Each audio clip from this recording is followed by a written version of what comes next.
Olá, pessoal. Então, continuando a conversa sobre fisiologia do sistema urinário, iniciamos com a mesma figura que terminamos o vídeo anterior. E nesta figura, como eu disse antes, ela é autoexplicativa. Vocês têm aí um néfron representado e tem também uma legenda indicando os pontos, né, de interesse. Então, mas vamos explorar um pouco essas informações que estão aí. Muito bem. Então, como eu disse para vocês no vídeo anterior, nós precisamos, para entender as funções dos néfrons e, consequentemente, dos rins, né, a gente precisa entender que acontecem constantes trocas entre os membros, entre os elementos tubulares e os elementos vasculares do néfron. Isso tem que ficar muito claro. A gente tem que lembrar dos elementos vasculares, que eu já citei e que aparecem aqui, e dos elementos tubulares do néfron, que eu também já citei e novamente aparecem aqui. Então, essa figura, a primeira coisa que a gente tem que pensar, vendo esta figura, ela reúne os elementos vasculares e os elementos tubulares. Elementos esses que eu já citei para vocês nos vídeos anteriores, tá? Muito bem. Então, vocês estão vendo aí os elementos vasculares. Arteriolar aferente, capilares glomerulares, que formam ali o glomero que ele está mostrando, a arteríola eferente e depois os capilares peritubulares. Da mesma forma, a figura mostra os elementos tubulares do néfron. E vocês estão vendo a cápsula de Bowman, também chamada cápsula do glomérulo, o túbulo proximal, a alça de Henle, tanto o seu ramo descendente quanto o seu ramo ascendente. Vocês estão vendo também o túbulo distal e, finalmente, o ducto coletor, certo?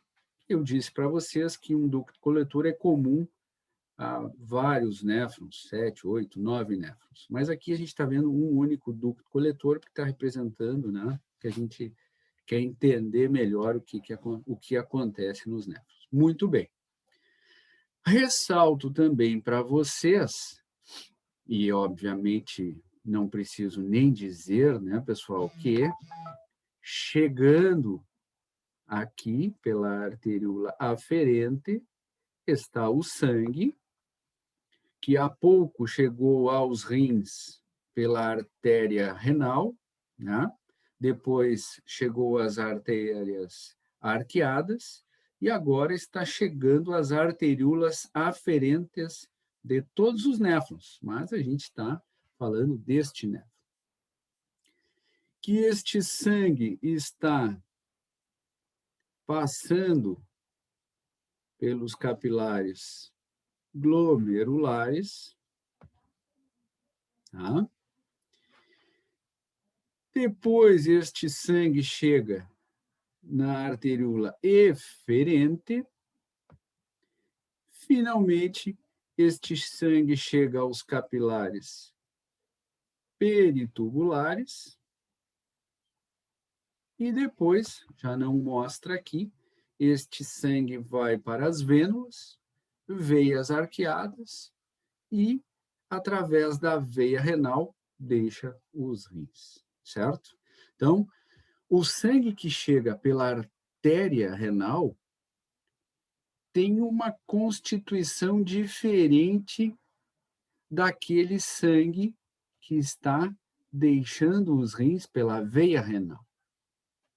Tá? Então, o sangue que chega aos rins é um pouco diferente do sangue que vai sair dos rins. Por quê? Porque tem algumas substâncias que estão no sangue que permanecerão ou passarão, né, para o fluido glomerular. Então, essa é uma coisa que vocês têm que chamar a atenção de vocês, né? Vocês têm que entender isso.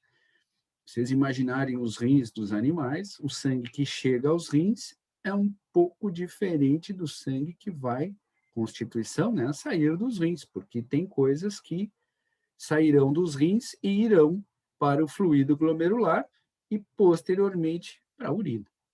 Certo? Muito bem. O que eu ia chamar a atenção de vocês, então, é que preenchendo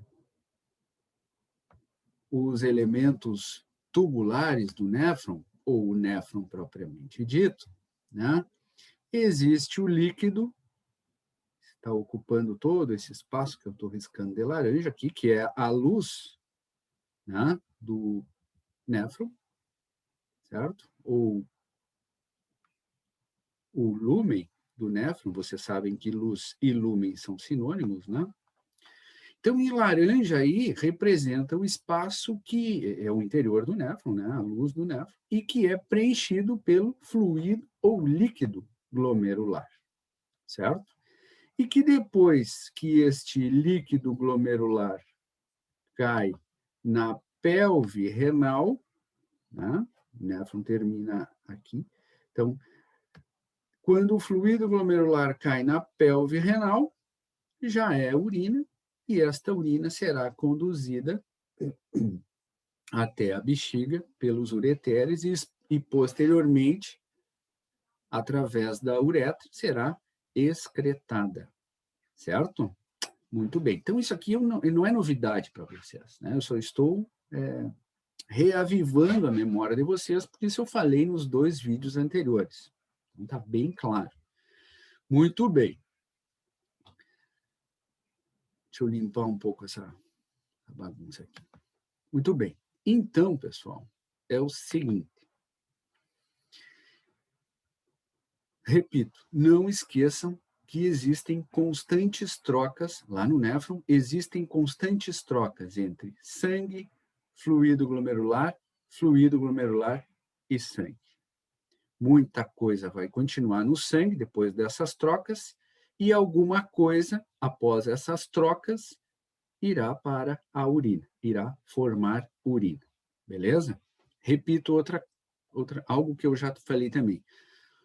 Todos os elementos que constituem a urina, evidentemente, vieram do sangue.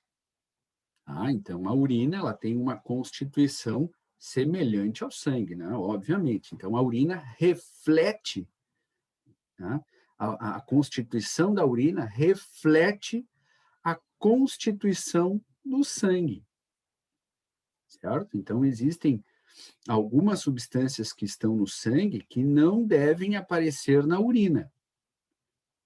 Se aparecem na urina, podem indicar várias coisas, né? Entre elas, alguma alteração na função renal, mas indicam também alteração na dieta, excesso de alguma ou de outra substância na dieta, etc. Mas, evidentemente, que os constituintes da urina vêm do sangue, tá? Muito bem.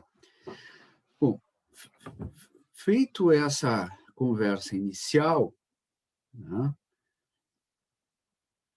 passo agora a falar para vocês dos processos que acontecem lá no néfron.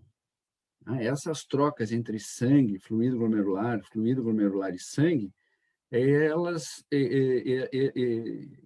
se dão elas acontecem através de mecanismos, de processos que estão descritos, estão citados aqui para vocês. Tá? Então, vamos iniciar pelo início. Aqui vocês estão vendo na legenda, com a flecha vermelha e aquele F ali, identificado um processo, um mecanismo de filtração glomerular. Tá? Então, aqui está identificado para vocês a filtração glomerular.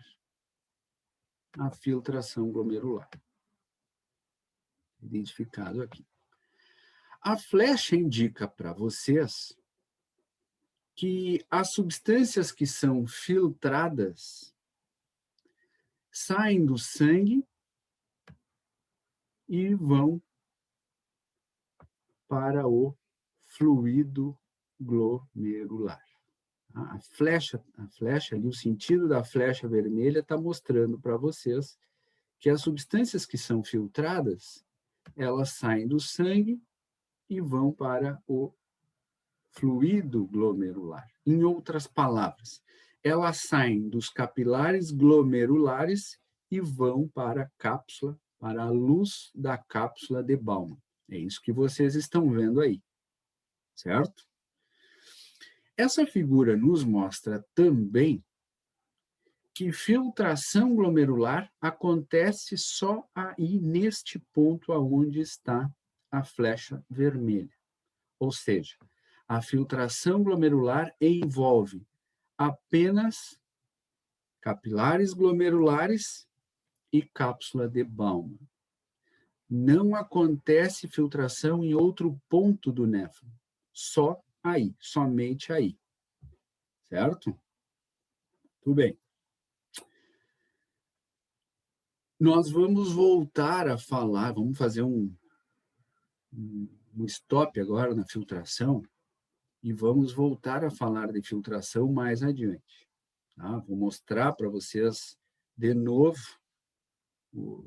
mais adiante, o que é essa filtração e por que acontece filtração neste ponto e somente neste ponto e não em outros pontos do néfron. Tá? Um segundo processo que também envolve troca ou também faz com que ocorra, né, trocas de substâncias entre fluido glomerular e sangue, chama-se reabsorção renal. Reabsorção renal. Tá? E a reabsorção renal está representada aqui por esta flecha verde, por estas flechas verdes com um R. Tá? E vocês facilmente enxergam que a reabsorção renal, ao contrário da filtração, acontece em diferentes pontos do néfron. Tá? A reabsorção renal acontece, por exemplo, no túbulo proximal, ou envolvendo o túbulo proximal e capilares peritubulares. A reabsorção renal acontece também envolvendo alça de Henle, ramo descendente e ramo ascendente, e capilares peritubulares. Reabsorção renal acontece também envolvendo túbulo distal e capilares peritubulares. E reabsorção renal acontece ainda envolvendo ducto coletor e capilares peritubulares, como as flechas estão mostrando para vocês. Tá? Então, a reabsorção renal ela envolve sempre trocas entre diferentes pontos ou diferentes elementos tubulares do néfron e capilares peritubulares, certo? Uma outra coisa que esta figura mostra para vocês é que também, diferentemente da filtração, na reabsorção, as substâncias que são reabsorvidas lá no néfron, ou que sofrem reabsorção renal, elas se movimentam em sentido contrário àquelas que são filtradas. Ou seja, as substâncias que são reabsorvidas, elas saem do fluido glomerular e retornam para o sangue em diferentes pontos do néfron.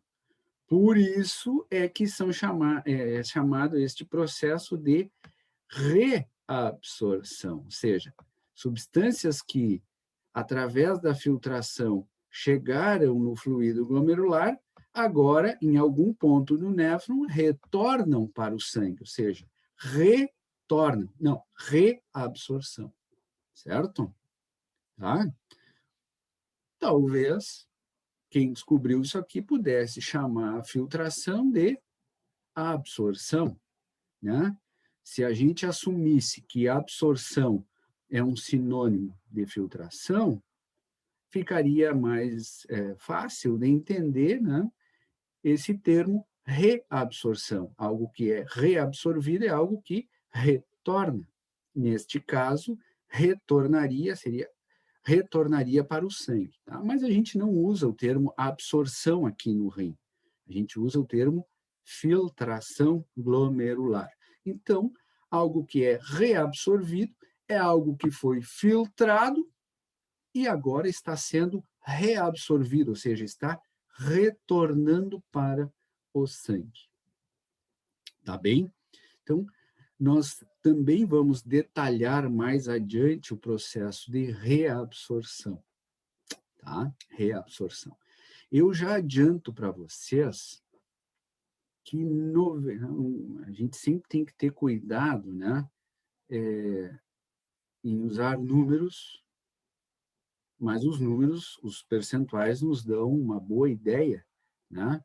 Do funcionamento destes processos aqui, e de todos os processos que ocorrem no corpo do animal, né? Então, a gente não pode descartar a importância dos números. Eu sempre digo, biologia não é matemática, mas a matemática nos ajuda também, né, neste ponto aqui, ou seja, os números nos dão ideia da quantidade desses processos, né, e, consequentemente, da sua importância. Então, eu adianto para vocês que 99% das substâncias que foram filtradas serão reabsorvidas. 99% do que foi filtrado será, em algum ponto do néfron, reabsorvido. Certo? Muito bem. Vamos voltar a falar de reabsorção mais adiante. Além da filtração, além da reabsorção, lá nos néfrons ocorre um terceiro processo, um terceiro mecanismo que nós chamamos de secreção renal. E a secreção renal está representada aqui por esta flecha roxa, com um S ali, e vocês podem observar já facilmente que a secreção renal, a semelhança da reabsorção renal, ela acontece em diferentes pontos do néfron, certo? Em diferentes pontos do néfron. Muito pouca secreção renal acontece na alça de Henle. Alguns autores nem citam a secreção renal na alça de Henle, tá? Como é o caso do autor desta figura aqui. Bem, muito bem. Mas a secreção renal, a semelhança da reabsorção, acontece em diferentes pontos do néfron. Vocês estão vendo isso já.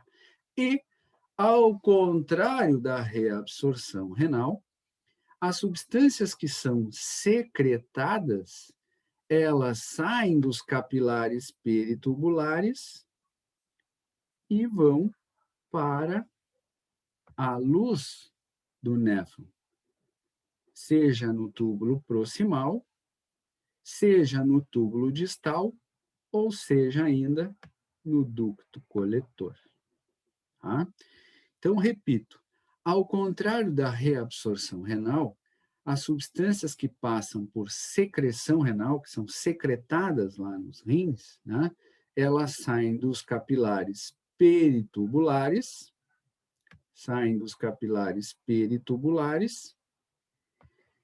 ou seja, saem do sangue, nos capilares peritubulares e vão para o fluido glomerular na altura do túbulo proximal, muito pouca coisa na alça DN, também no túbulo distal e ainda no ducto coletor. Certo?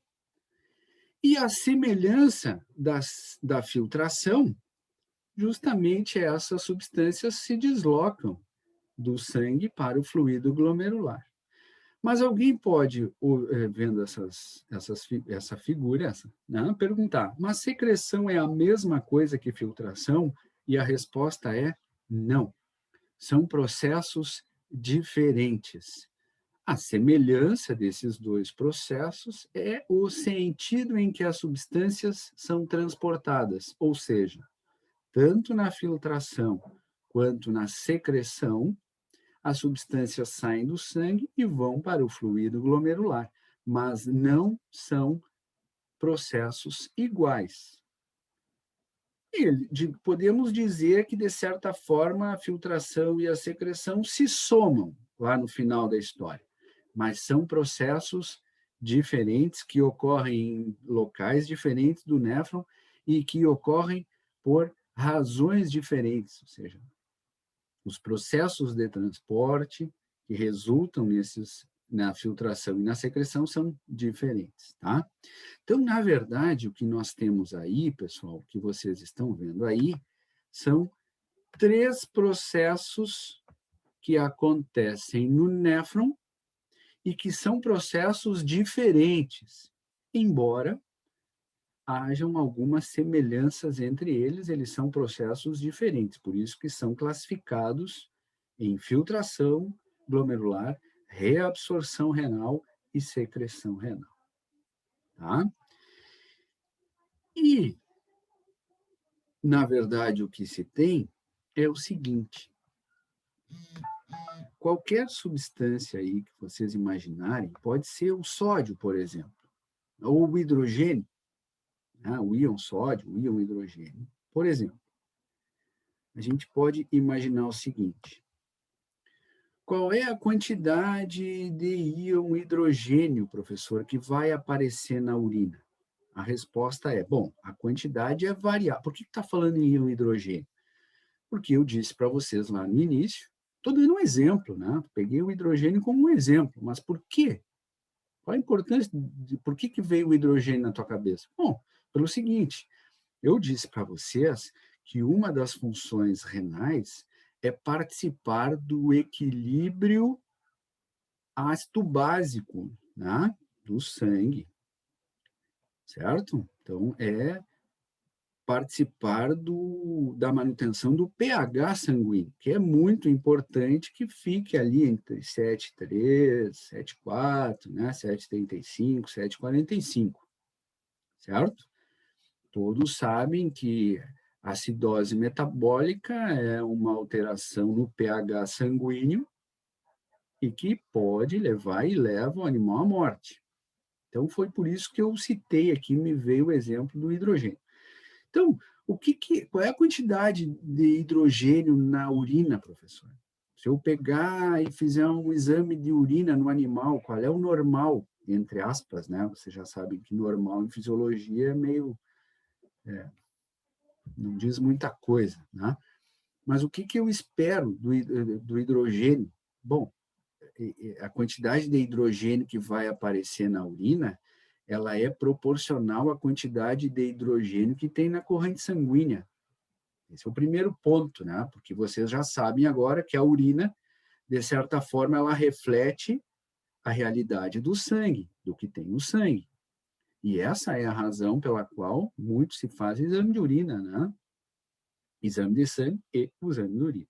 Claro que a urina, o exame de urina, ela vai te dar a sanidade dos rins e também de outros órgãos do sistema urinário.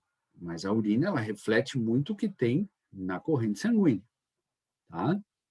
Então, a quantidade de hidrogênio que vai aparecer na urina, de novo, reflete a quantidade de hidrogênio que tem na corrente sanguínea. E essa quantidade de íon hidrogênio que aparece na corrente sanguínea, ela pode variar bastante, inclusive de acordo com a dieta do animal, né? Certo? Então, se altera os constituintes da dieta, se altera a quantidade de dieta, isto pode refletir, né, na quantidade de íon hidrogênio no sangue, consequentemente na quantidade de íon hidrogênio na urina, sendo excretado na urina. Tá? E outros fatores, além da dieta, também podem interferir nessa concentração de hidrogênio. Tá? Mas, se a gente, de novo, né, voltando aqui, se a gente for pensar no hidrogênio, o que eu posso dizer para vocês para que a gente comece a entender a interação entre esses três processos aí, filtração, reabsorção e secreção? Eu posso dizer para vocês que tudo que foi filtrado, menos o que foi reabsorvido de hidrogênio na passagem do sangue pelos rins, mais o que foi secretado na passagem do sangue pelos rins, vai resultar, ou seja, é igual a quantidade, de novo, exemplo, do hidrogênio que será excretado na urina. Então, isto aqui é uma formulazinha matemática que nos faz começar a pensar que estes três processos que acontecem lá nos néfrons se relacionam. São processos diferentes, com algumas semelhanças entre eles, mas que, na verdade, estão muito relacionados, porque eles é que irão determinar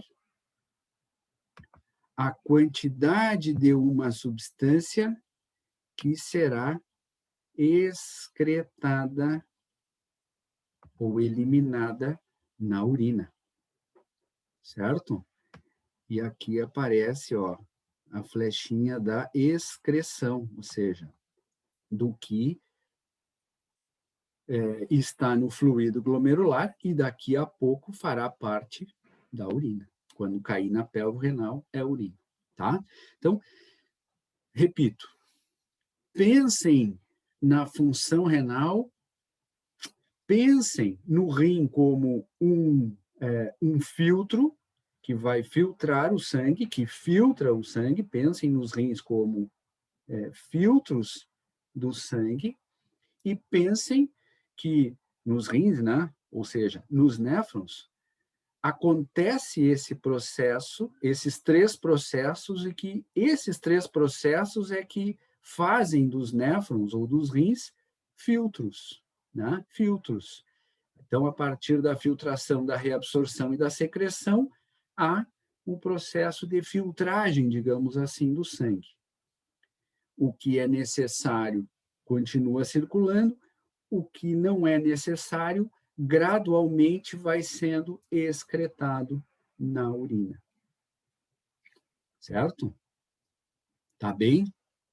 Então, a partir do próximo vídeo, a gente vai detalhar um pouco cada um desses três processos aí, de filtração glomerular, de reabsorção renal e de secreção renal. Tá bem? Estamos chegando ao nosso tempo previsto aqui. Hoje ficamos por aqui, usamos basicamente só esta figura, né, para vocês verem que uma boa figura é uma figura que traz, de forma simples, muitas informações. Fica a dica para vocês aí, para quem já está pensando em escrever artigo científico, quem vai usar figuras nos seus trabalhos, mais adiante lá no curso, né, no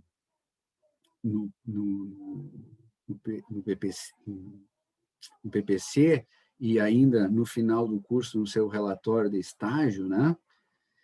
Uma figura boa é aquela figura que dá bastante assunto e, ao mesmo tempo, é uma figura limpa, simples, né? E vejam que essa figura tem essa característica aí, tá certo, pessoal? E eu não estou ganhando nada para fazer propaganda dessa figura, que, aliás, eu nem sei quem é o autor dela, tá? Mas que é bom, a gente tem que elogiar. Um abraço, pessoal, e até o próximo vídeo. Tchau, tchau.